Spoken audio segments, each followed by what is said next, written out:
అది కాదు 4వ వచనం. నాబాలు గొర్రెల బొచ్చు కత్తిరి వేయించుచున్నాడని అరణ్యమందున్న దావీదు విని తన పనివారిలో 10 మందిని పిలిచి వారితో ఇట్లనేను.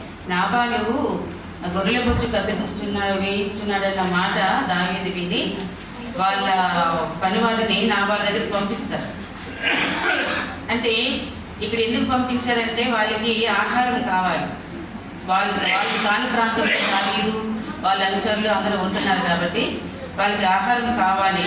అందుకని ఏం చేశాడు, దావీదు విని తన పనివారిలో 10 మందిని పిలిచి వారితో ఇట్లనేను, మీరు కరిమేలునకు నాబాలు వద్దకు పోయి నా పేరు చెప్పి కుశల ప్రశ్నలు అడిగి ఆ భాగ్యవంతో నీకును నీ ఇంటికి కలిగిన అంతటినీ క్షేమముగాకని చెప్పి ఇవన్నీ చెప్పిన తర్వాత మా దగ్గర ఉన్నప్పుడు మేము వారికి ఏ కీడు చేసి ఉండలేదు. వారి కర్మేలిలో ఉన్నంత కాలము వారు ఏది పోగొట్టుకోలేదు. నీ పనివారిని నీవు అడిగిన వారు అలాగా చెప్పుదురు. కాబట్టి నా పనివారికి దయచూపుము. శుభదినమున మేము వచ్చేదిమి కదా, నీకు ఇష్టము వచ్చినట్టు నీ దాసులకును నీ కుమారుల దావీదులకు ఇమ్మని చెప్పి వర్తమానం పంపిస్తారు. దావీదు వాళ్ళ పనివారిని 10 మందిని నాబాల దగ్గరికి పంపించి శుభదినము నేను దగ్గరికి పంపిస్తున్నాము అని అంటారు. ఇక్కడ శుభదినము అంటే వాళ్ళకి ఏంటంటే గొర్రె బొచ్చు కత్తిరించుకునే సమయము. ఎందుకు దావీదు శుభదినము అని అన్నారని అంటే ఆ సమయంలో ఇప్పుడు మనం కూడా ఇటువై మన ప్రాంతాలు తెలుగు వారందరూ కూడా సంక్రాంతి పండుగ చేసుకుంటారు. ఎందుకు ఆ పండుగ చేసుకుంటారంటే వాళ్ళ పంట వాళ్ళ చేతికి వస్తుంది. ఆ సమయంలో వారికి ధనము బాగా సమకూరుతుంది. తర్వాత ఆ సమయంలో ఎలాంటి ఆర్థిక ఒడిదుడుకులు కూడా ఉండకుండా సంతోషంతో వాళ్ళు ఉండే అనుకూలమైన పరిస్థితులు అప్పుడు.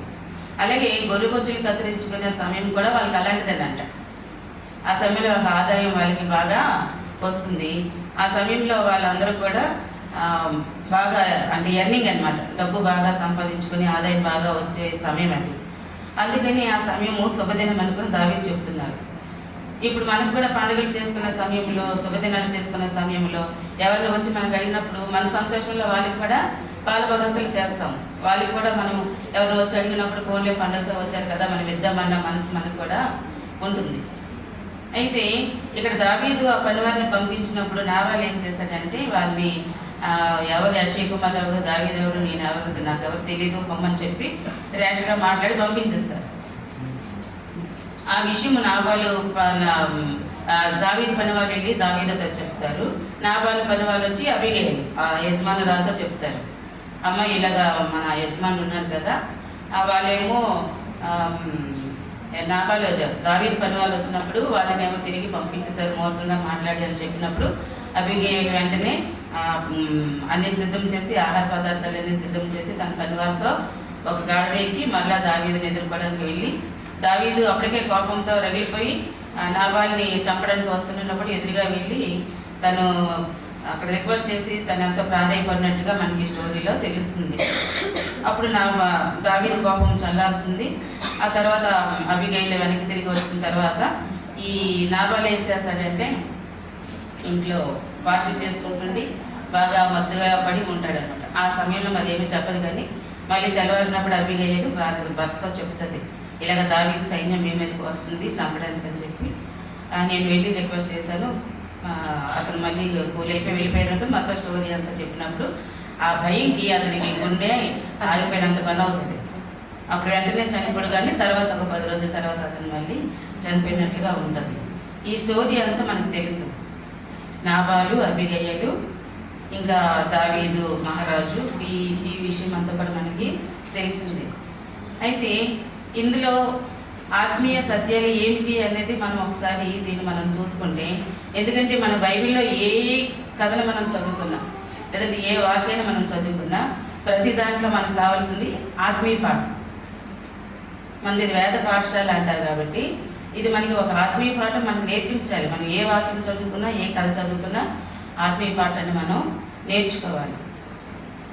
ఆ నేర్చుకున్న తర్వాత ఆ పాఠాన్ని మన వ్యక్తిగత జీవితంలో దాన్ని ఎలాగ అన్వయించుకుంటున్నాము, ఆ పరిస్థితులు వచ్చినప్పుడు దాన్ని మనం ఎలాగా ఆ వాక్యాన్ని నేర్చుకునే విషయాన్ని మన వ్యక్తిగత ఆత్మీయ స్థితిలో మనం ఎలా దాన్ని ఫాలో అవుతున్నాము అనేది కూడా మనం తెలుసుకోవాలి. పాఠాలను నేర్చుకున్న తర్వాత టెస్ట్లు వస్తాయి కదండి, ఇప్పుడు కూడా మనందరికీ ఎగ్జామ్స్ అవుతున్నాయి. పాఠాలను నేర్చుకున్న తర్వాత మనకి కొన్ని టెస్ట్లు వస్తాయి. ఇప్పుడు మన పరిస్థితి పాఠాలు నేర్చుకునే కాలంలో మనం ఉన్నామా, లేదా టెస్టులు రాసే కాలంలో ఉన్నామా అనేది మనల్ని మనం పరిశీలించుకోవాలి. నాకైతే ఈ సమయం పాఠాలు నేర్చుకునేది కాదు, కానీ టెస్టులు రాస్తున్న సమయంలో నాకు అనిపిస్తుంది. ఎందుకంటే ఎక్కడ చూసినా సరే క్రైస్తవులు ఇప్పుడు విశ్వాసంలో బాగా నిలిచి ఉండవలసిన సమయము మనం ఇప్పుడు చుట్టూ పరిస్థితులు, వాతావరణం అన్నీ కూడా మనం చూస్తున్నాం. కాబట్టి ఇందులో ఉన్న ఆత్మీయ పాఠాన్ని మనం ఒకసారి చూసుకునే ముందు ఇక్కడ మనం బైబిల్లో ఉన్న స్త్రీల కోసం మనకు బాగా తెలుసు. చాలామంది స్త్రీలు ఉన్నారు. అందులో మనం ముఖ్యంగా ఫస్ట్ మనం చెప్పుకునే వాక్యం ఏంటంటే జ్ఞానవంతురాలు తన ఇంటిని కట్టుకొనును. సామెతలు 14లో ఉంటుంది కదా, జ్ఞానవంతురాలు తన ఇంటిని కట్టుకొనునని. బైబిల్లో చాలామంది జ్ఞానవంతురాలు లేని వాళ్ళు మనకు కనిపిస్తారు. కనురాలైన స్త్రీ ఒకరు ఉంటారు, తన బిడ్డను కాపాడుకుంటారు. తర్వాత మిరియాము ఉంటుంది, తన తమ్ముడిని కాపాడుకుంటారు. తర్వాత రాహాబు అనే వేశ్య ఉంటుంది, తన కుటుంబం వారందరినీ కూడా కాపాడుకుంటారు, రక్షించుకుంటారు. ఈ రకంగా మనం చదువుకుంటూ వెళ్తే చాలామంది స్త్రీలు వాళ్ళ కుటుంబాన్ని కాపాడుకొని ఎస్తేరు ఉన్నారు. ఇంక ఇలా చాలామంది మనకు కనిపిస్తుంటారు. వీళ్ళందరూ కూడా వారి దేశాన్ని, వారి కుటుంబాన్ని, వారు సంఘాన్ని కాపాడుకునేవారు చాలామంది మనకి కనిపిస్తారు. కాబట్టి మనకి బైబిల్లో ఈ జ్ఞానం కలిగిన స్త్రీలలో అబిగయీలు కూడా ఒక స్త్రీ అన్నమాట. అయితే ఈ వాక్యాన్ని ఒకవేళ మనం ఆత్మీయ అర్థంలోకి వెళ్ళే ముందు ఎఫెసీ పత్రిక ఒకసారి మనం తీస్తే, ఎఫెసీ పత్రిక 4:29 విలువానికి మేలు కలిగినట్టు అవసరం బట్టి క్షేమాభివృద్ధికరమైన అనుకూల వచనంలో పలుకుడు కానీ దుర్భాష ఏదైనా మీ నోట రానియకుడి.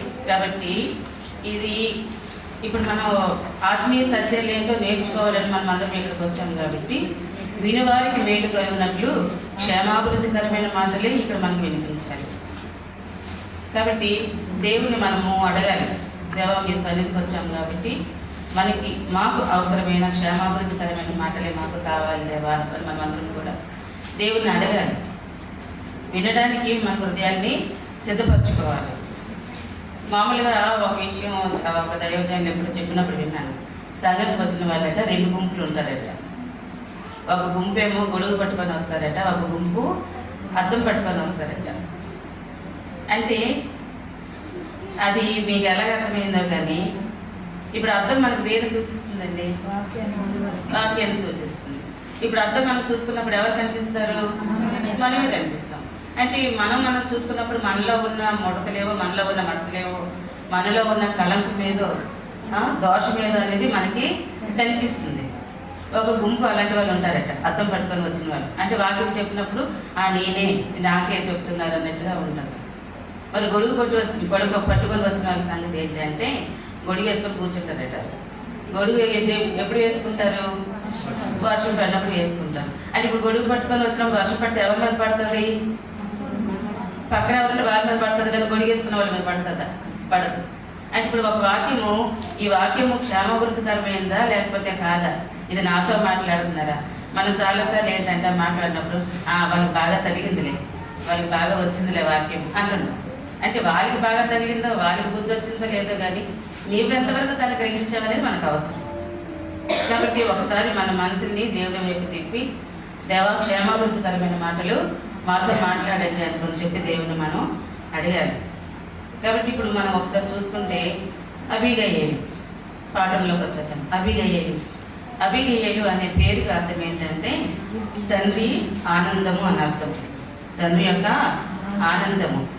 ఇది మనకి తెలుగులో అర్థం కాలేదు, కానీ అంటే నేను సెర్చ్ చేసిన దాంట్లో వచ్చింది.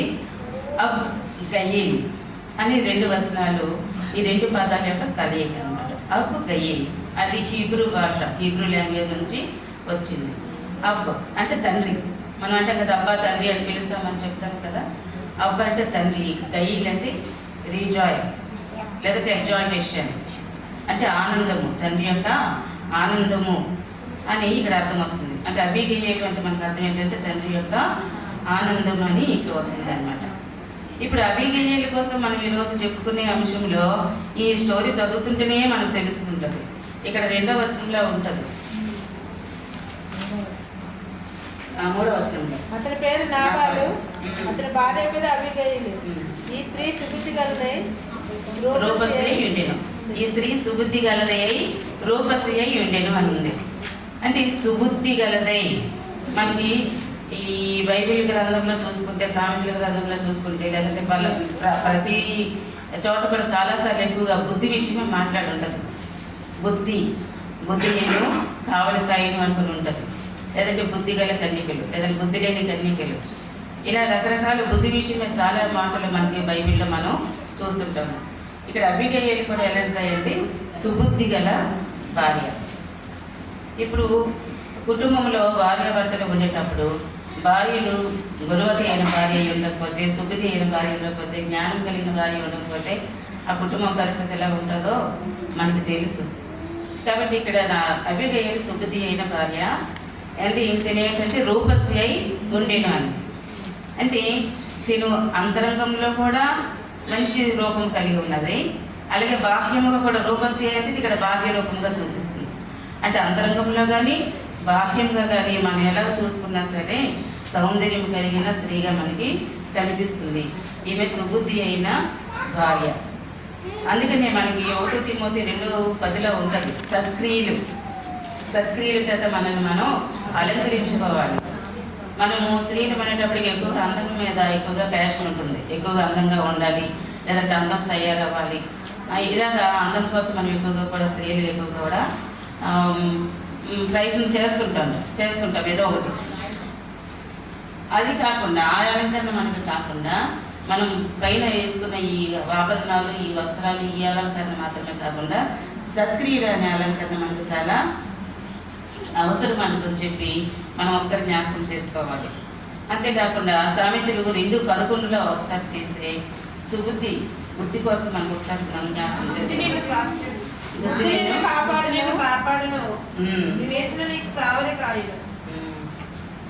ఇంకొక మాట ఉంటుంది,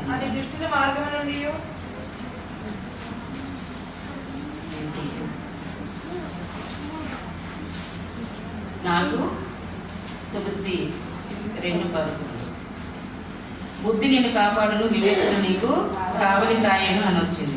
అంటే బుద్ధి ఉంటే మనం ఎలా ఉంటామో కాపాడబడతాము, బుద్ధి ఉన్న వాళ్ళము కాపాడబడతామని వాక్యం చెప్తుంది.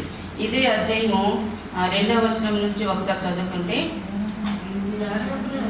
జ్ఞానములకు నీ చెవియొగ్గి వివేచన అభ్యసించిన ఎడల, తెలివికై మొరపెట్టిన ఎడల, వివేచనకై మనవి చేసిన ఎడల, వెండిని వెతికినట్టు దాన్ని వెతికిన ఎడల, దాచబడిన ధనమును వెతికినట్టు దాన్ని వెతికిన ఎడల, యెహోవా యందు భయభక్తులు కలిగి ఉండేటి ఎదుటో నీవు గ్రహించదవు అని ఉంది. ఇక్కడ జ్ఞానం ఉంది, తెలివి ఉంది, వివేచన ఉంది, ఇవన్నీ ఉన్నాయి. మరి జ్ఞానం అంటే ఏంటి, తెలివి అంటే ఏంటి, వివేచన అంటే ఏంటి, ఇవన్నీ సంగతులు మనకు ఆలోచిస్తే అన్నీ ఒకేలాగా అనిపిస్తాయి. జ్ఞానం అంటే అలాగే అనిపిస్తుంది, తెలివి అన్న అలాగే అనిపిస్తుంది, వివేచన కూడా అలాగే అనిపిస్తుంటుంది. కానీ కొంచెం మనం అర్థం చేసుకొని చూస్తే మనకి ఇంగ్లీష్లో జ్ఞానం అనే పదం వచ్చినప్పుడు నాలెడ్జ్ వస్తుంది, విజ్డమ్ వస్తుంది. ఇప్పుడు మరి నాలెడ్జ్ అంటే ఏంటి, విజ్డమ్ అంటే ఏంటి? నాలెడ్జ్ అంటే అది మనకి జ్ఞానం అంటాం, విజ్డమ్ అంటే తెలివి అంటాం. మరి తెలివి అంటే ఏంటి, జ్ఞానం అంటే ఏంటి? ఒకసారి మనం దాన్ని స్టడీ చేసినట్లయితే, ఇప్పుడు నేను చెప్పాను అబిగయీలు అనే పదానికి అర్థం అనుకుని చెప్పాను, లేదంటే ఇందులో ఈ వచనాలు ఉన్నాయని చెప్తున్నాను, అవన్నీ కూడా మీకు నేను ఇచ్చి ఇన్ఫర్మేషన్ అవుతుంది. అప్పుడు మీకు కూడా తెలుస్తుంది. ఒక్కోసారి అయ్యారు అడుగుతుంటారు, బైబిల్లో ఎన్ని వచనాలు ఉన్నాయి, లేదంటే ఎన్ని అధ్యాయాలు ఉన్నాయి, ఇలా అడుగుతుంటారు క్వశ్చన్స్. అవన్నీ కూడా ఇన్ఫర్మేషన్ అవుతుంటుంది మనకి. ఎక్కడికక్కడ చాలామంది మనం నిల్చునేటప్పుడు, ఇప్పుడు ఈరోజు వాక్యం చెప్పాలంటే దాన్ని ఎంతో ప్రాక్టీస్ చేసుకొని తెచ్చి మనకి వాక్యం అందిస్తాం. అదంతా కూడా ఇన్ఫర్మేషన్ అవుతుంది, అది జ్ఞానం అవుతుంది. ఇప్పుడు జ్ఞానం కలిగి ఉండడము అని అంటే ఏంటి, ఈ విషయాలన్నీ మనం గ్రహించుకొని తెలుసుకోవడం అనేది జ్ఞానము. మరి తెలివి అంటే ఏంటంటే దాన్ని మనకు అవసరమైనప్పుడు మనం దాన్ని అలాగే అప్లై చేసుకుంటున్నాం ఆయా సందర్భాలు వచ్చినప్పుడు. ఇప్పుడు సపోజ్ లంచ్ తీసుకోకూడదని ఉంటుంది, ఆ పరిస్థితిలో మనం ఉంటాం. తీసుకోకూడదని మనకు తెలిసింది జ్ఞానం అయితే, తీసుకోకుండా అక్కడ దాన్ని ఎలా మేనేజ్ చేయాలో, ఎక్కడ ఆపదలు పడకుండా జాగ్రత్తగా ఉండాలి అనేది మనకి తెలివితేటలతో కూడిన పని. చాక్ ఉంటుంది, నైఫ్ దాంతో కట్ చేయడానికి ఉపయోగిస్తామంటాం, కానీ అది తెలిసిన జ్ఞానం. దాన్ని ఇంకెవరినో పొడి చేయడానికి, మనకి హాని చేసుకోవడానికి ఉపయోగిస్తే అది తెలివి తగ్గుతాను. చాలామంది మనం అలాగంటాం, బుద్ధి లేదా తెలివి లేదా దాన్ని ఎలా ఉపయోగించుకోవాలో తెలియదు అని అంటాం. అంటే ఏంటి, ఉన్న విషయాన్ని, తెలుసుకున్న విషయాన్ని మన నిత్య జీవితంలో మన ఆత్మీయ మెలుగువ ఎలాగైతే మనం కాపాడుకోవాలో దానికి ఉపయోగించుకోవడమే తెలివి. మరి వివేచనకు వచ్చినప్పటికీ ఏమంటున్నారంటే దీన్ని మనం ఎలా అప్లై చేస్తున్నాము తెలుసుకునే విషయాన్ని దీన్ని ఎలా మనం చేస్తున్నాము. అందుకని మనం బల్ల తీసుకున్నప్పుడు కూడా మిమ్మల్ని మీరు పరిశీలించుకోండి అని అంటారు. ఇలాంటివన్నీ మనం గ్రహించడమే మనకి వివేచన. అంటే ఇప్పుడు ఈ స్త్రీ ఎలా ఉన్నదంటే జ్ఞానం కలిగి ఉన్నది, తెలివి కలిగి ఉన్నది, వివేచన కలిగి కూడా ఉన్నది. కాబట్టి జ్ఞానం మనం సంపాదించుకోవాలి. మన వాక్యాలు చెప్తున్నాయి, జ్ఞానాన్ని మీరు సంపాదించుకోండి, వెండిని వెతికినట్టు దానిని వెతకండి, దాచబడిన ధనాన్ని వెతికినట్టుగా దానిని వెతకండి అని చెప్తుంది. కాబట్టి జ్ఞానాన్ని మనం సంపాదించుకోవాలి. అందుకనే జ్ఞానాధారము నేనే అన్నాడు దేవుడు.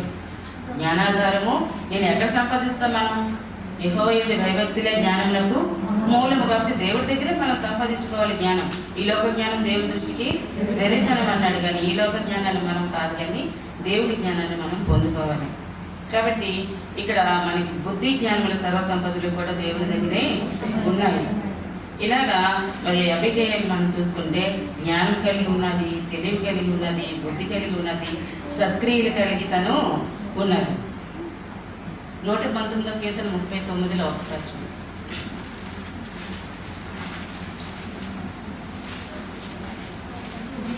ఈ న్యాయవిధులు ఉత్తమములు, నాకు భయము పుట్టించుచున్న నా అవమానము కొట్టివేయుము. 119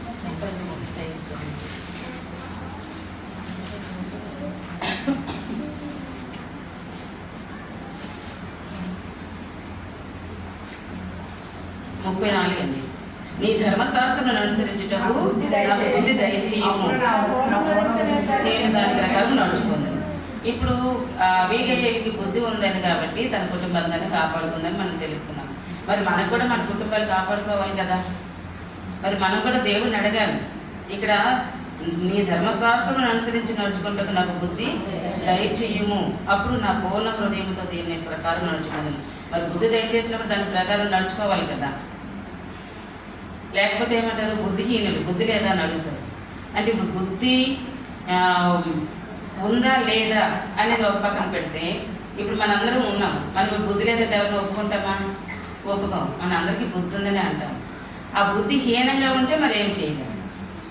బుద్ధిహీనులుగా ఉంటే మనం ఏమి చేయలేము. బుద్ధి ఉంది కానీ అది సరిపోయినంత మనకి చాలా, సరిపోయినంత మనకి లేదు. ఇప్పుడు రక్తహీనత ఉంది అని అంటారు. డాక్టర్ దగ్గరికి వెళ్ళిన తర్వాత నీరసంగా ఉందంటే ఏమంటారు? రక్తహీనత అని అంటారు. రక్తహీనత అంటే ఏంటి? మన బాడీలో రక్తం లేదనా? రక్తం ఉంది కానీ చాలినంత మనకి లేదు. చాలినంత లేకపోతే మన పనులు మనం యాక్టివ్గా చేసుకోలేము. ఆలోచన చురుకుగా ఉండదు, పనులు కూడా చురుగ్గా ఉండవు. అలాగే బుద్ధి కూడా మనకి సంపూర్ణమైన బుద్ధి. ఇందాక మనం చదువుకున్నాం కదా, మనకు బుద్ధి ఎలా ఉండాలి? సంపూర్ణంగా ఉండాలి. మరి సంపూర్ణంగా బుద్ధి కావాలంటే దేవుణ్ణి మనం అడగాలి. జ్ఞానం కావాలంటే దేవుణ్ణి మనం అడగాలి. ఈ క్వాలిటీస్ అన్ని ఎవరిలో ఉన్నాయి? అబీగయీలో ఉన్నాయి. ఇప్పుడు మనలో ఉన్నాయా లేదా ఇక్కడ మనం టెస్ట్ చేసుకోవడమే. మనలో ఈ జ్ఞానము లేదంటే ఈ బుద్ధి ఇలాంటివి ఉన్నాయా లేదా మనం టెస్ట్ చేసుకోవాలి. ఎలా టెస్ట్ చేసుకోవాలంటే ఆ సమయం వచ్చినప్పుడు వాక్యానుసారంగా మనం నడుచుకుంటున్నామా లేదని మనం గ్రహిస్తే మనకే తెలుస్తుంది. అంటే అప్పుడు మనకు బుద్ధి చాలేదు లేదా జ్ఞానం చాలేదు, ఇంకా మనం ఇంకా దానిలో ఎదగవలసి ఉన్నదని మనం అర్థం చేసుకోవాలి. కాబట్టి జ్ఞానం కలిగి మనం నడుచుకోవాలి. అందుకనే బుద్ధి కలిగిన కన్యకలు, బుద్ధి లేని కన్యకలు అని కూడా మనం చెప్తారు. అంటే అబీగయీలో ఉన్న ప్రతి క్వాలిటీ కూడా ఎంత బాగుందో చూడండి. అంటే బుద్ధి కలిగి ఉన్నది. ఇంకా ఏం చేసింది? తన భర్త కోసం వెళ్ళి ప్రాధేయపడుతుంది.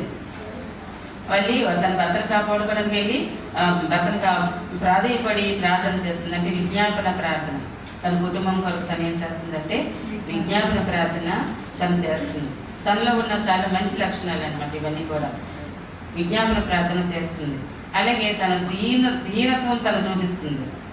ఆ దావీదు దగ్గరికి వెళ్ళి ఎంత దీనంగా ప్రార్థన చేసి ఎంత దీనంగా బ్రతిమలాడుతుందంటే తనలో దీనత్వం కూడా మనకి కనిపిస్తుంది. అంటే తనలో ఉన్న మంచి బుద్ధి, తనలో ఉన్న జ్ఞానము, తనలో ఉన్న దీనత్వము.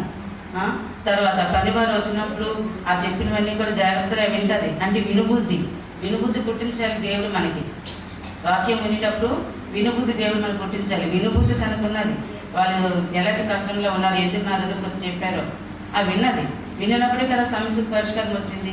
కాబట్టి దేవుడి వాక్యం మనం వింటే మనం కూడా ఆ సమయంలో ఎలా ప్రవర్తించాలో మనకు ఉన్న ఆ యొక్క పీక్ స్టేజ్లో లేదంటే ఒక క్లిష్టమైన పరిస్థితిలో మనం దాన్ని ఎలా సామరస్యంగా దాన్ని సమాధానపరచుకోవాలనే జ్ఞానం మనకి ఉంటుందన్నమాట.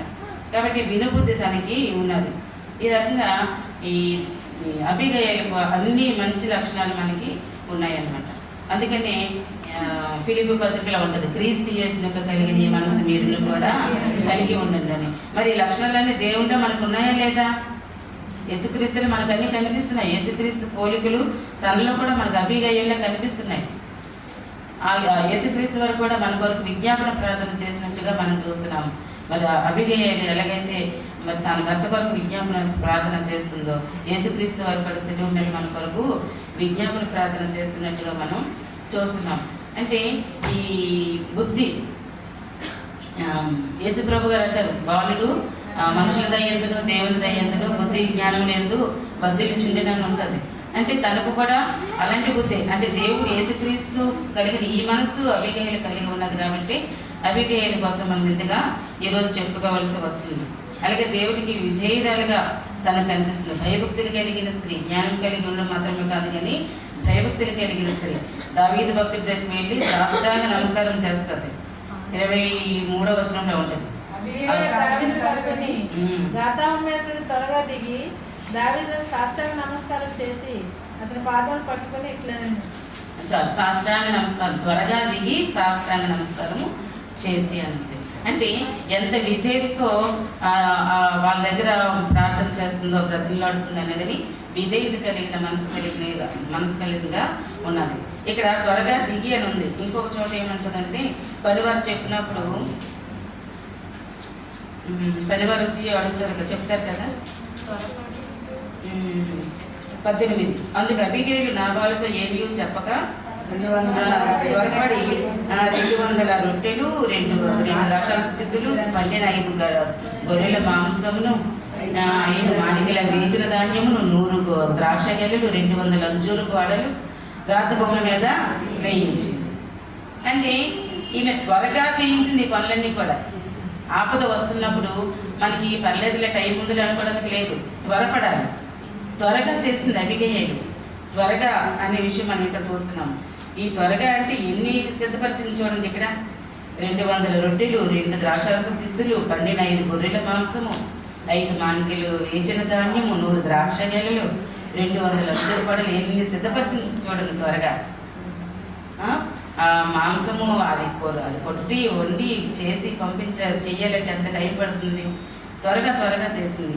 అంటే ఇక్కడ కూడా త్వరగా దిగింది. అబిగయలు దావీదును చూసినప్పుడు త్వరగా దిగింది అని ఉన్నది. ఇక్కడ 34, నీవు త్వరపడి నన్ను ఎదుర్కొనకపోయిన ఎడల నీకు హాని చేయకుండా నన్ను ఆటంకపరిచిన ఇశ్రాయేలు దేవుని యెహోవా జీవముతోడు తెల్లవారులోకి నాబాలు మగవాడు విడవబడను నిశ్చయమని చెప్తున్నారు. అంటే త్వరపడి నన్ను ఎదుర్కోకపోతే ఇక్కడ 3 దగ్గరలు ఉన్నదండి. త్వరగా అని 3 చోట్ల మనం చూస్తున్నాం. త్వరగా వెళ్ళింది, త్వరగా దిగింది, దీనంగా ప్రార్థన చేసింది. తన భర్తను రక్షించుకునేటప్పుడు నాబాలు చెప్తున్న విషయం అంటే నువ్వు త్వరపడకపోతే. ఇప్పుడు ఈ రోజుల్లో కూడా మరి దేవుని రాకడ సమీపమవుతున్న దినాల్లో మనం చూస్తున్నాం. అలాంటి పరిస్థితులే మనకు అన్ని ఎదురవుతున్నాయి. మరి ఇప్పుడు మనం త్వరపడాలి కదా. త్వరపడే గుణం అనుకున్నదా లేదా ఒకసారి మనం జ్ఞాపకం చేసుకోవాలి. అంటే ఇది అబిగయలు యొక్క చురుకుతనం కూడా మనకి కనిపిస్తుంది. అంటారు కదా, హెబ్రీ స్త్రీలు చురుకైన వారు అనుకుని మనకు ఉంటుంది అందులో. అలాగా చురుకుతనం అనేది మనకు కావాలి. ఇందులో అబిగయలో ఉన్న గుడ్ క్వాలిటీ ఏంటంటే చురుకైనది. ఏదైనా డెసిషన్ మేకింగ్ అనేది చాలా స్మార్ట్గా చాలా త్వరగా తీసుకోవడం అనేది కనిపిస్తుంది అబిగయల్లో. అలాగే ఇక్కడ దీనత్వం కోసం చూస్తే నీ దాసురాలను నా ఏలినవాడు నీ దాసురాలను అని చెప్పి సుమారుగా ఇక్కడ నేను చదివిన వాటిలో 16 సార్లు నా ఏలినవాడు అని రాసింది. ఈ అధ్యాయంలోనే నా ఏలినవాడు అని చెప్పి 16 సార్లు, నీ దాసురాలను అని చెప్పి 5 సార్లు అని. ఒకసారి మీరు స్టోరీ చదివితే ఒకసారి లెక్క పెట్టి చూడండి, ఎక్కువ తక్కువ ఏమైనా ఉంటాయి. కానీ నేను లెక్క పెట్టినంత వరకు నా ఏలినవాడు నా దాసురాలు అని చెప్పి ఇక్కడ దాసురాలను ఒక 5 సార్లు, నా ఏలినవాడు అనుకుని 16 సార్లు. అంటే అతను ఎంత ఆనర్ చేస్తుంది, ఎంతగా గౌరవిస్తుంది అంటే దేవుని ఘనపరచడంలో. ఇప్పుడు అబిగయలు ఉన్న లక్ష్యం ఏంటంటే దేవుణ్ణి ఘనపరిచే లక్షణం. ఇవన్నీ కూడా దేవుని దగ్గర నుంచి వచ్చినవి కాబట్టి తన నిత్య జీవితంలో ఇవన్నీ అనుసరించగలిగింది. కాబట్టి అబీగయీలో ఉన్న ఇవన్నీ కూడా మంచి విషయాలు మనం చూస్తున్నాం అనమాట. ఇంకా ఏంటంటే అబీగయీలు దావీదు దగ్గరికి వెళ్ళి బ్రతిమలాడుతున్నప్పుడు అంటుంది, ఈ దోషము నాదని ఎంచండి అని అంటుంది దావీదు మహారాజుకి. మరి యేసుప్రభు గారు శిలువ మీద ఏమన్నారు? ఈ పాపములు వాళ్ళకి తెలియదు, వాళ్ళు ఏం చేస్తున్నారు, వాళ్ళని క్షమించండి అన్నారు. అంటే మన దోషములన్నీ దేవుడు ఏం చేస్తున్నాడు? తన మీద వేసుకొని తన శిలువ మీద భరించి మనకు బదులుగా తన శిక్షని అనుభవించాడు. ఈ దోషం నాదని ఎంచండి అబీగయీలు. మరి దీనికి యేసుక్రీస్తు వారికి సాదృశ్యంగా మనకి కనిపిస్తుంది. అంటే ఇక్కడ ఏంటి? తనకున్న ఈ మనసు, క్రీస్తు చేసిన కలిగిన ఈ మనసు తనలో మనకు కనిపిస్తుంది. అదే కానీ గయ్యేలు భార్య ఉందనుకోండి, ఒకవేళ ఇలాంటి పరిస్థితులు ఎదురైంది అనుకోండి, మంచి స్థాయి వచ్చింది, చక్కగా కళ్ళు మూసుకొని మనకు తెలియనట్టు ఉండిపోతే అది పని అయిపోద్ది అనుకుంటారు లేదా కదా? అంటే ఏంటి? ఇక హాయిగా మనం బ్రతకొచ్చు అనుకుంటారు. కానీ ఈవిడ అలాగ అనుకోలేదు. అయ్యో అతను ఎంత మోటువాడు అవని, ఎంత దుర్మార్గుడు అవని, ఎలాంటి వాడు అవని కూడా నా భర్తే, అతను కాపాడబడాలి. అతని విషయంలో ఓర్పుగా ఉంటుంది. ఎప్పుడైనా అతను మళ్ళీ మంచివాడు కాకపోతాడు, అతను మళ్ళా కాపాడబడతాడు కదా అనుకొని చెప్పేసి ఈ అబీగయీలు ఏం చేసిందంటే అతను కాపాడుకోవడం కోసం చాలా ప్రయత్నాలు, ఎంత ప్రాధాన్యత మనకి కనిపిస్తుంది అనమాట. ఇవన్నీ అబీగయీలో మనకున్న మరి మంచి క్యారెక్టర్స్, చాలా మంచి సుగుణాలు మనం చూస్తున్నాం. అదే నాబాలు విషయానికి వస్తే అతను మోటువాడు. నాబాలు ఎలాంటి వాడండి? మోటువాడు, దుర్మార్గుడు, ఇంకా అందులో చూసుకొని చాలా ఉన్నాయి. పనికి మాలినవాడు. నెక్స్ట్ ఏంటి అంటే ఎన్ని రకాలుగా అతన్ని అనాలో అన్ని మాటలు కూడా ఇందులో ఉన్నాయన్నమాట. కోపం వస్తే మనం అంటుంటారు కదా అలా మాటలు. అలాగే మోటువాడు, దుర్మార్గుడు, పనికి మాలినవాడు. నెక్స్ట్ తిరస్కార బుద్ధి. చెప్పారు ఆ పని వాళ్ళు వచ్చారు, వాళ్ళకి ఇబ్బంది అన్నప్పుడు మరి వాళ్ళకి ఇబ్బంది కదా. అయ్యో పాపం కృతజ్ఞత కలిగి ఉందాము, మన మందల్ని కాపాడి, మన కాపర్లను కాపాడి. అలా లేదు.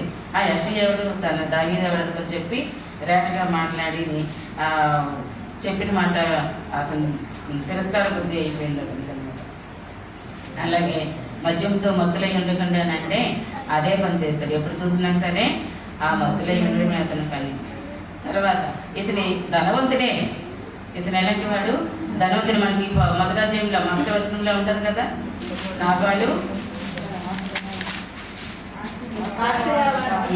ఆశ గలవాడు, బహు భాగ్యవంతుడు, ధనవంతుడే అతను. కానీ అతనికి ఎంత మంచి సాక్ష్యం ఉందో చూడండి. ధనవంతుడైనా సరే ఎలాంటి సాక్ష్యం ఉందో అతనికి చాలా మరి చెప్పలేమన్నమాట. అంత మంచి క్వాలిటీస్ ఉన్నాయి అతనిలో. ధనవంతుడే. ఇప్పుడు ఈ భార్యాభర్తలు వీళ్ళిద్దరు, నాబాలు అబీగయీలు, వీళ్ళిద్దరు భార్యాభర్తలు. ఇప్పుడు ఇతని క్వాలిటీస్కి లేదంటే ఈమెకున్న మనసుకి ఏమైనా పొందుకుందా? లేదు. అతను ఒకలాగా, ఇతను ఒకలాగా, ఈవిడ ఒకలాగా. ఇప్పుడు ఒక కుటుంబంలో ఉండేటప్పుడు భార్యాభర్తలు ఇద్దరు ఒక మనసు ఏకీభవించకుండా ఒకలొక పక్క లాగితే ఇట్లు, అప్పుడు ఏమవుతుంది బండి? అంతే కదా. ఇప్పుడు ఇద్దరు ఏక మనసు కలిగి ఉంటేనే కదా కుటుంబం మనకు సాఫీగా సాగుతుంది. ఇప్పుడు అలా లేదు. ఈ నాబాలు ఒక రకమైన పద్ధతిలో ఉన్నాడు, అబీగయీలు ఒక రకమైన పద్ధతిలో ఉన్నది. ఇప్పుడు ఆవిడ పరిస్థితి ఏంటి? మనం చూస్తుంటాం చాలా కుటుంబాల్లో. నాబాలు అబీగయీలు అంటే భార్యాభర్తలు చూసినప్పుడు అనుకుంటాం, అయ్యో పాపం ఎంత మంచి అమ్మాయి, ఆవిడ జీవితము మొక్కలైపోయింది అని అంటుంటాం.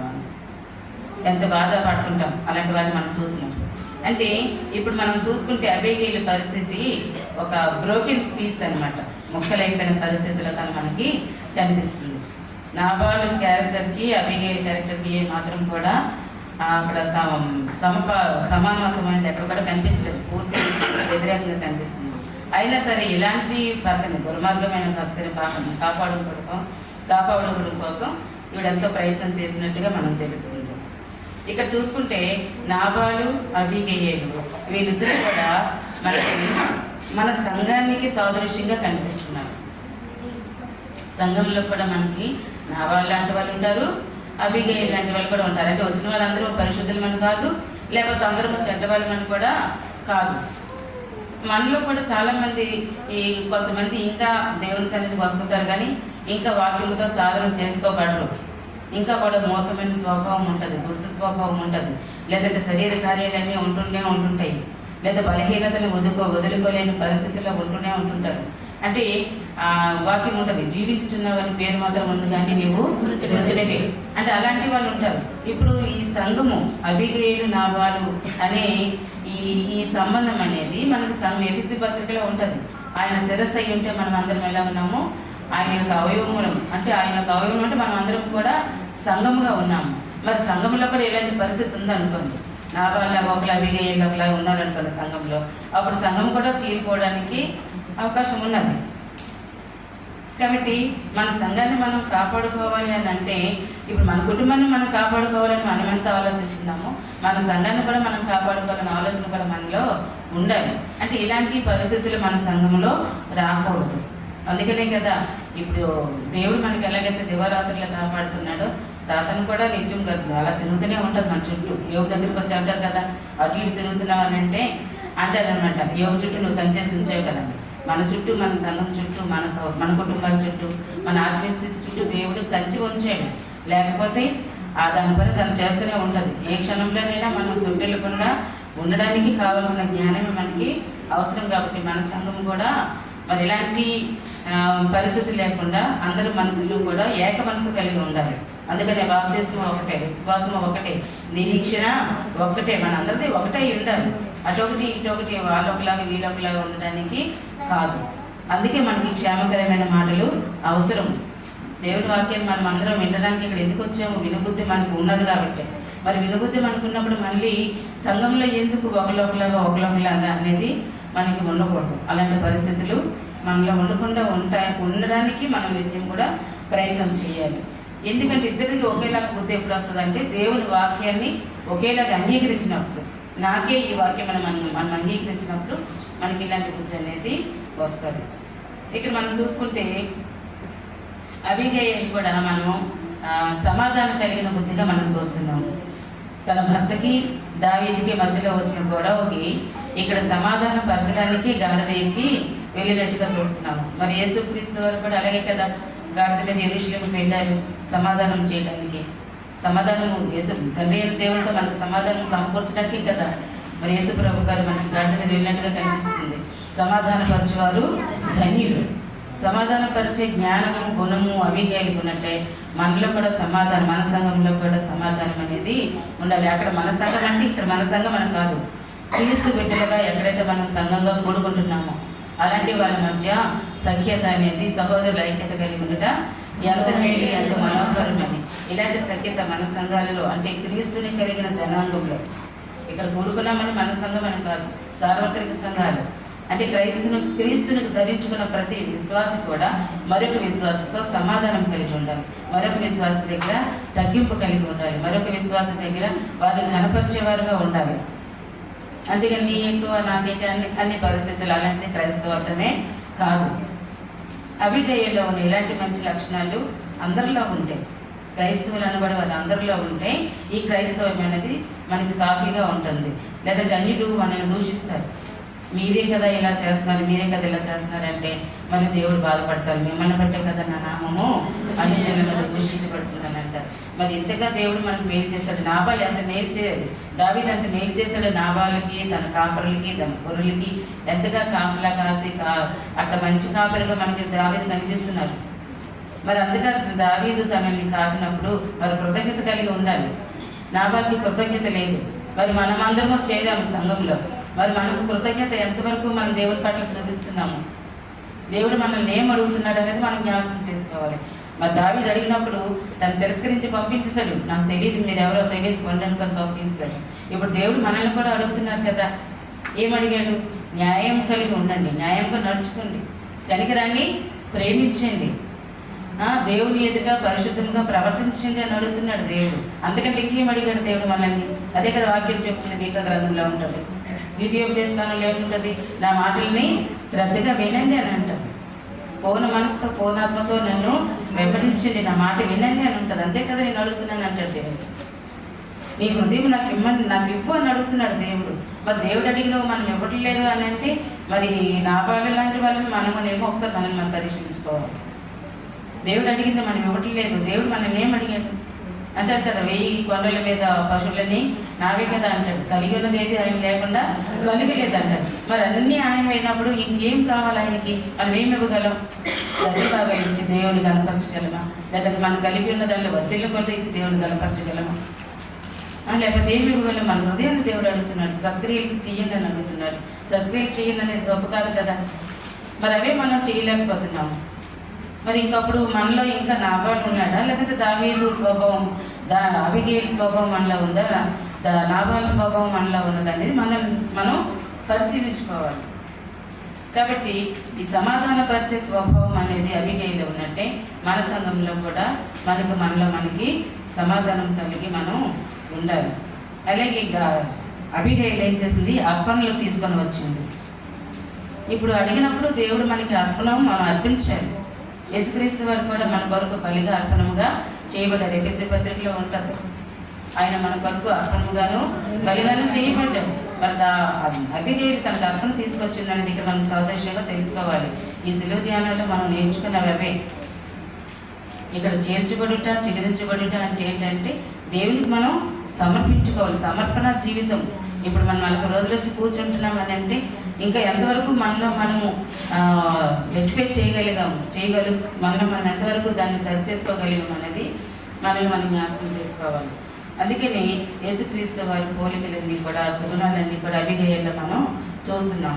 దావీదు నాబాలు అనిపిస్తే గుణాలు ఇంకా మనలో ఉన్నాయా, లేదంటే అబిగేలులాగా మనం ఇంకా సంపూర్ణంగా అన్ని విషయాల్లో మనం పర్ఫెక్ట్గా ఉన్నామనేది అది ఇప్పుడు తేల్చుకోవాల్సింది కాదు. కానీ ప్రతిదినము నూతనపరచుకోవాలి, ప్రతిదినము నలుగు కట్టుబడుకోవాలి, ప్రతిదినము మనల్ని మనం పరీక్షించుకోవాలి. వాక్యం ద్వారా మనల్ని మనం పరీక్షించుకున్నప్పుడే ఇక్కడ మనకు కనిపిస్తుంది.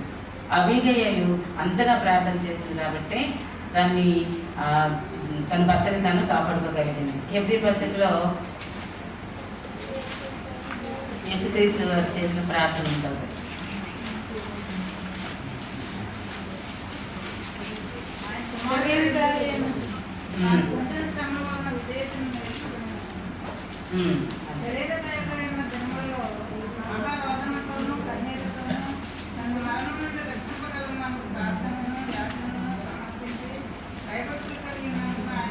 అంగీకరించబడింది.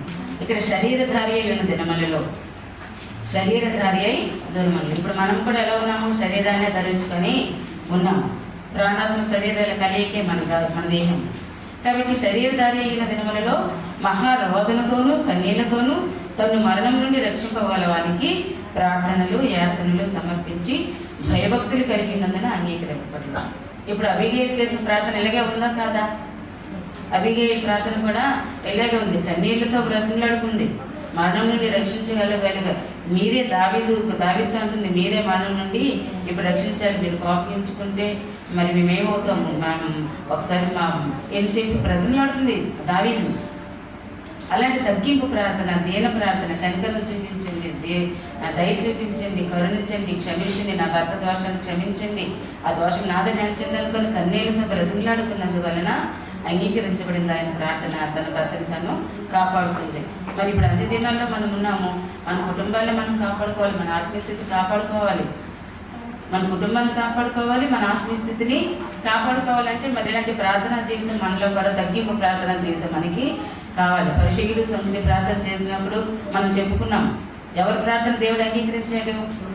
సంఘ ప్రార్థన ఆలకించాడు. అలాంటి దేని ప్రార్థన మన ప్రార్థన దేవుడు అంగీకరిస్తున్నాడా లేదా? ఆ ప్రార్థన జీవితం మనలో కలిగి ఉన్నదా లేదా అనేది మనల్ని మనం పరిశీలించుకోవాలి. అంతేగాని నాబాలాగా గర్వించే పరిస్థితులు మనలో ఉండకూడదు.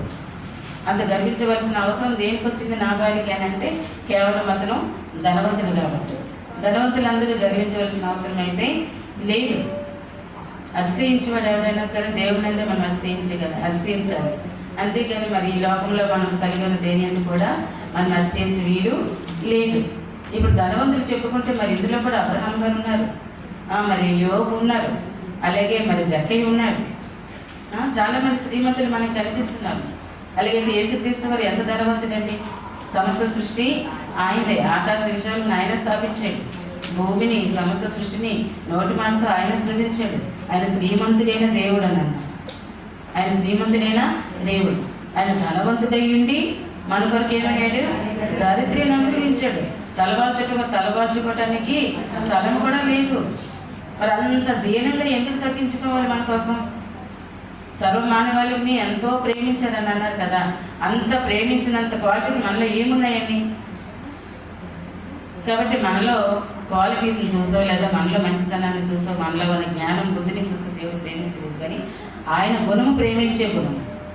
ఒక సాధువు ఒక తేలు నీటిలో కొట్టుకెళ్ళిపోతుంటే మాటికి తీసి బయట పెడుతుంటే మాటికి కొడుతుందట, మళ్ళీ వెళ్ళిపోతుందట, నీటిలో పడిపోతుందట, మళ్ళీ తీసుకుంటే మళ్ళీ కొడుతుందట. ఒక ఎవరు అబ్జర్వ్ వచ్చేసాను, అయ్యా గురువు గారు మాటికి ఆ తేలి మిమ్మల్ని కొడుతుంటే దాన్ని ఎందుకు మీరు రక్షించాలని అలా తపన పడుతున్నారు అని అంటే, అప్పుడు సాధువు అన్నాడట, రక్షించే గుణం నాది, హాని చేసే గుణము ఆ తేలిది, దాని గుణం అదే. ఇప్పుడు మన మంచి వాళ్ళని దేవుడు మనల్ని ప్రేమించి మన కొరకు సిలువ వేయబడలేదు, కానీ మనల్ని రక్షించాలని దేవుడి తపన. మరి ఆ తపని మనం ఎందుకు అర్థం చేసుకోవట్లేదు? ఆయన త్యాగాన్ని మనం ఎందుకు అర్థం చేసుకోవట్లేదు? ఆయన కోరుతున్నట్లుగా మనం ఎందుకు షేప్ చేయబడట్లేదు? ఎందుకు చెక్కబడట్లేదు? ఎందుకు ఆయనకు మనం విధేయులుగా ఉండి ఆయన చిత్తానుసారంగా నన్ను చెక్కని మనం దేవుడికి లోబడట్లేదు? ఇలాగే ఇంతవరకు మనం ఇవే చేసుకొని ఉంటే ఇంకా దేవుని రాకడ వరకు మనం ఎలా సిద్ధపడతాము? అవన్నీ మనం జ్ఞాపకం చేసుకోవాలి. ఇంతే కాదు, మన ధనవంతులు చాలామంది ఇప్పుడు కోల్గేట్ పేస్ట్ మనం వాడతాం కదండి. విలియం కోల్గేట్ అతను చాలా పేదరికం నుంచి వచ్చేయలేట. పేదరికం నుంచి వచ్చి ఏదో చిన్న వ్యవసాయము, పేస్ట్లు, సోప్స్, క్యాండిల్స్ అవి చేసుకుంటుండి ఆ వచ్చిన ఆదాయంలోనే నమ్మకంగా ఉంటే దేవుడు ఆశీర్వదించాడు. ఆ వచ్చిన ఆదాయం ఎంత తక్కువ ఆదాయం వస్తే అందులో దశభాగం ఇవ్వడం, అలా చేస్తుంటే దేవుడు తను ఎంతగానో ఆశీర్వదించినప్పుడు ఇచ్చిన దశభాగము ఇచ్చి ఈ మిగతా 90% తను ఉంచుకునేవాడు. దేవుడు అతను వర్ధిల్ల చేస్తుంటే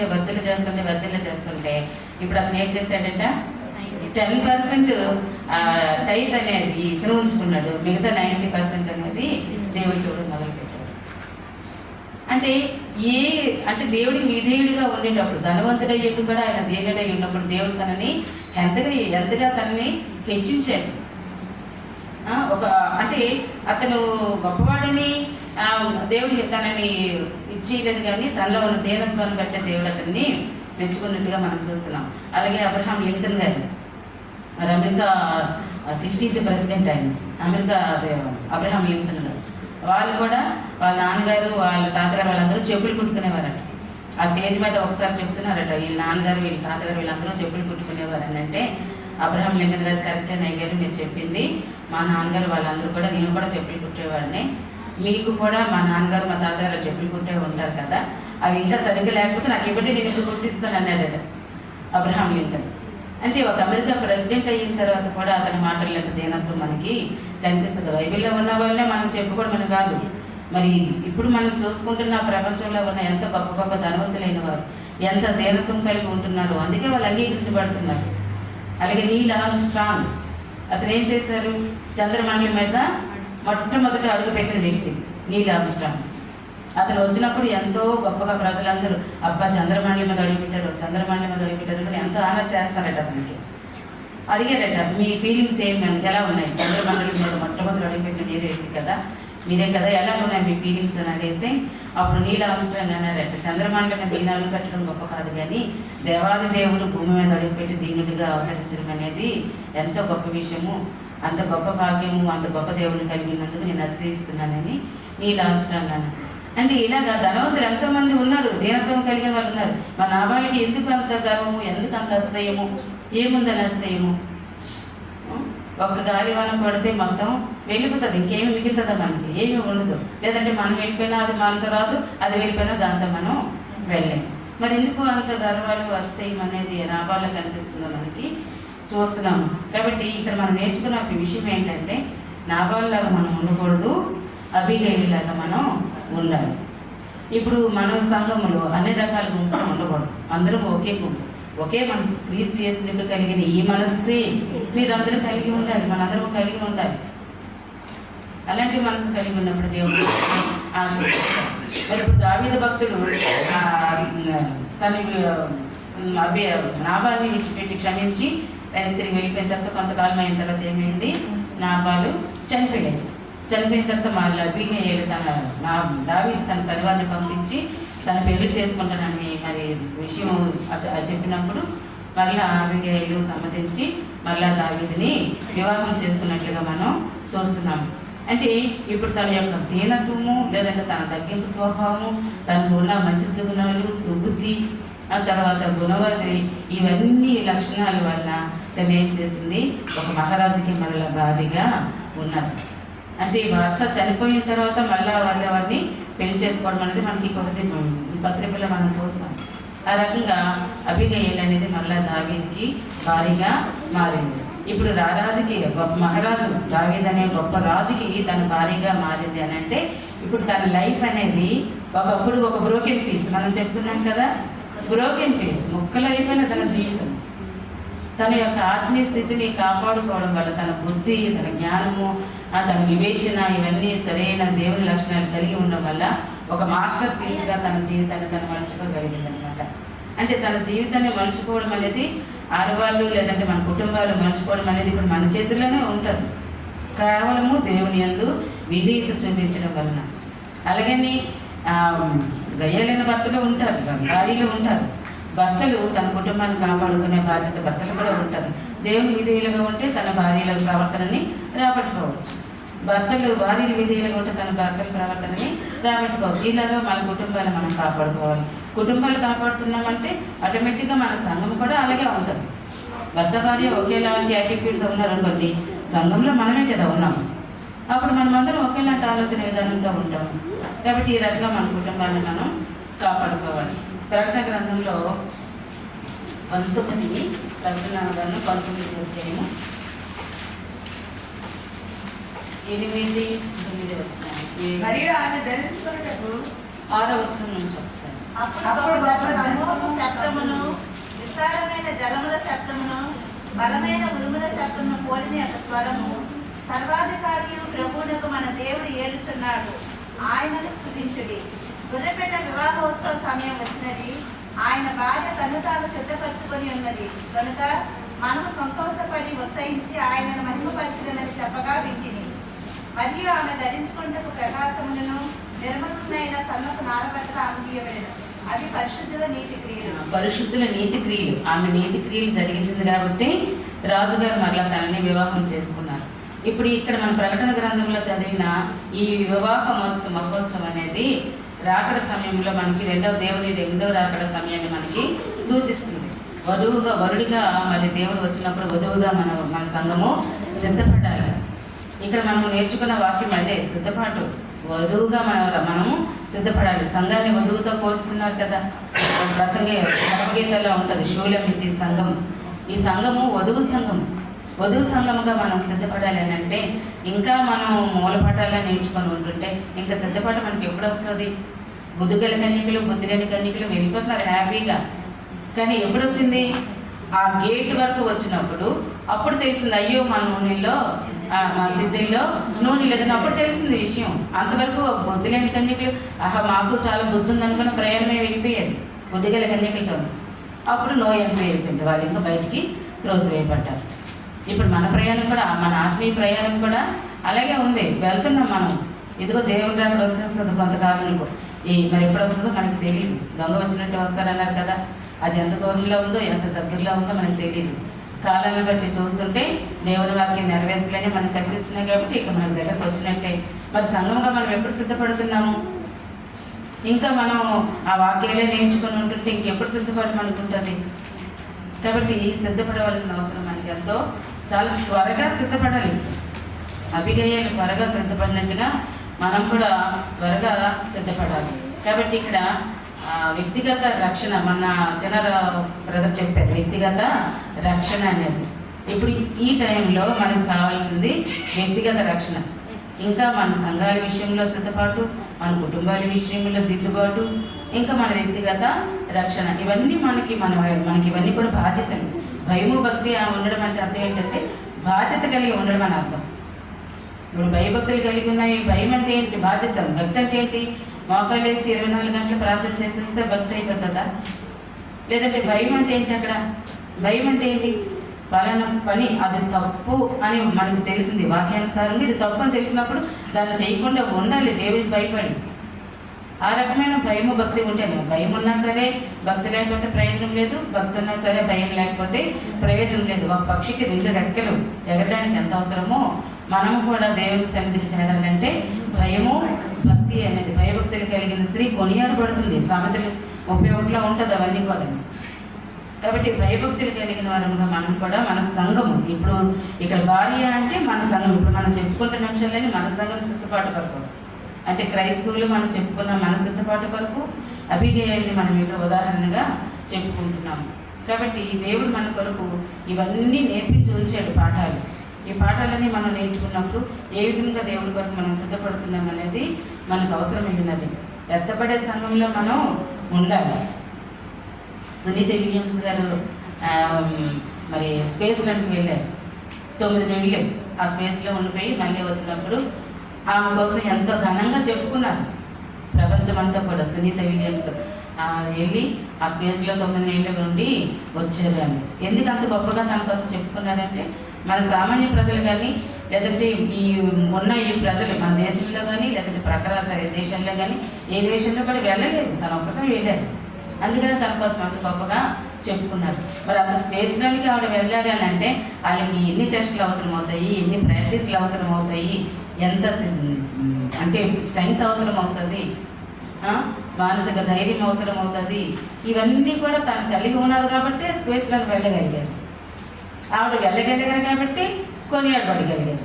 అందరి దగ్గర కూడా అబ్బా సునీత విలియమ్స్ గ్రేట్ అనుకుని అందరూ కూడా అన్నారు. ఇప్పుడు అబిగయల్ని మనం గ్రేట్ అంటున్నాం, గొప్ప అంటున్నాం. మరి మనల్ని ఎవరు గ్రేట్ అంటారు? రేపు పొద్దున మనల్ని ఎవరైనా సరే గొప్పవారని ఎవరైనా అంటున్నారా? మనల్ని ఎవరైనా మన కోసం ముందు పెట్టి ఏంటి మాట్లాడుకుంటున్నారు, వెనక్కి పెట్టి ఏంటి మాట్లాడుకుంటున్నారు, మన సాక్ష్య జీవితం ఎలా ఉంది ఇప్పుడు? దాన్ని బట్టే కదా దేవుని నామాన్ని మహిమపరచబడుతుంది. మన సాక్ష్య జీవితం బట్టే కదా సంఘము ఉన్న సాక్ష్యం బట్టే కదా దేవుని నామం కనపరచబడతారు. కాబట్టి దేవుని నామం కనపరచబడాలని అంటే మనం ఇలాంటి క్వాలిటీస్ అన్ని కూడా కలిగి ఉండి మన సంఘం సిద్ధపాటు కావాలి. వ్యక్తిగతంగా మన రక్షణ మనం కాపాడుకోవాలి, మన కుటుంబాన్ని కాపాడుకోవాలి. ఇవన్నీ మన బాధ్యతలు. దేవుని దగ్గర సమీపమవుతున్నప్పుడు ఇవన్నీ కూడా మన బాధ్యతలు కాబట్టి తెలియజేస్తున్నాయి. కాబట్టి ఎఫెసీ 4:14-16 వచనాలు ఒకసారి. అందువలన మనం ఇక మీదట పసిపిల్లలమై ఉండి మనుషుల మాయోపయోగం చేత వంచనతోనూ తప్పు మార్గములకు లాగుయుక్తితోనూ గాలి కొట్టుకొని పోవునట్లు కల్పింపబడిన ప్రతి ఉపదేశమునకు ఇటు అటు కొట్టుకొని పోవచ్చు అలల చేత ఎగురు కొట్టబడిన వారమైనట్లుగా ప్రేమ కలిగి సత్యము చెప్పుచు క్రీస్తు వలె ఉండుటకు మనల్ని విషయములో మనం అన్ని విషయంలో ఎదుగుదామని ఉంటాం. అంటే ఇక్కడ మనము అంటే ఇక్కడ ఎవరు? సంఘం. అంటే సంఘం ఎదగాలి అనేది దేవుని ఆశ. సంఘములో క్షేమాభివృద్ధి కావాలి. ఎఫెసీ పత్రికలోనే ఉంటుంది, సంఘం యొక్క క్షేమాభివృద్ధి కోసం ఉంటుంది.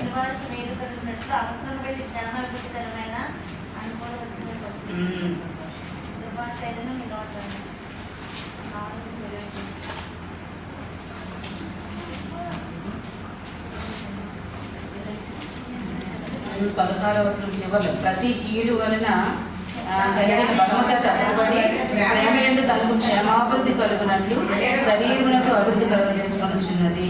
అంటే ఇక్కడ ప్రేమ యందు తనకు క్షేమాభివృద్ధి కలిగి ఉండాలి.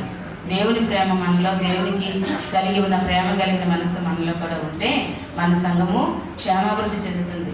మరి సంఘంలో క్షేమాభివృద్ధి ఉండవలసిన బాధ్యత సంఘముగా మనకే ఉంటుంది, మన కాపురులకు కూడా ఉంటుంది. సంఘం క్షేమాభివృద్ధి పొందాలి.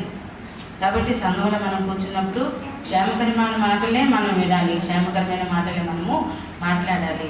క్షేమకరమైన సంఘముగా మన సంఘం అభివృద్ధి చెందాలి. కాబట్టి ఒకవేళ దావీదు విషయంలో దేవుడు తప్పించుకున్నాడు కానీ, లాభాలు తప్పించుకున్నాడు కానీ దేవుడు మళ్ళీ తన ముత్తాడు తను చనిపోవడం జరిగింది. దేవుని తీర్పు నుంచి మనం ఎవరు కూడా తప్పించుకోలేము. అంత్యకాల దినాలలో దేవుని తీర్పు దగ్గరగా ఉంది కాబట్టి మనం నీతిమంతుల గుంపులో ఉంటామా లేదంటే మరి తీర్పు తెచ్చబడినప్పుడు ఏ గుంపులో ఉంటామనేది మనమే సమాధానం చెప్పుకోవాలి. దేవుడు వాక్యం తెలిసిన సమయం దగ్గర కలిసి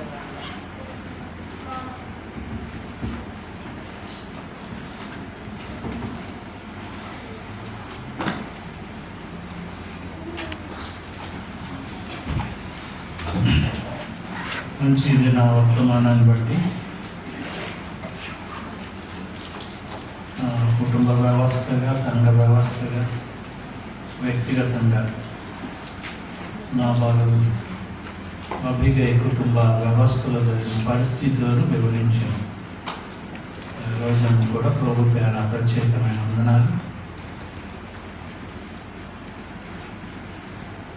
ఈ విధంగా మరి చక్కగా మాకు అనేక మందికి దేవుడు ఇచ్చిన మంచి తలాంతులను బట్టి దేవుడికి వందనాలు.